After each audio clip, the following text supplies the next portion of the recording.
how you got along with directors. The first first bit that you feel intimidated, or that you should talk to them and recognize that you both have jobs to do, and because it'll just show up on the screen.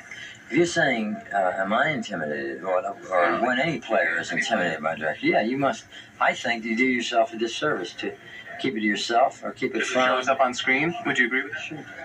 Some directors use that kind of behavior, which I think is silly because. I hear something about that. Throw chairs and just to get everybody angry. Well, whatever that is, I don't think that's fair because it's like robbing the actor of the choice of doing it himself.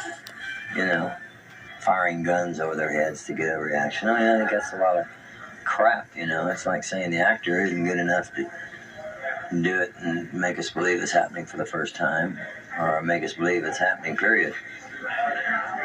I think it's trickery and it doesn't belong. But as far as being intimidated by anybody, I think your first responsibility is to get that right out in the open, get that right up front and say, hey, wait a minute, I feel intimidated by you. I want to know how to deal with this. What's the story? How do you feel about me? What's the story? Wouldn't he just end up firing you if you do that? You'd have to screen the director. No, I would think he'd be delighted that you were able to get that apprehension out front, man. Get it right out there where you can deal with it. You can't deal with it if you're keeping it to yourself.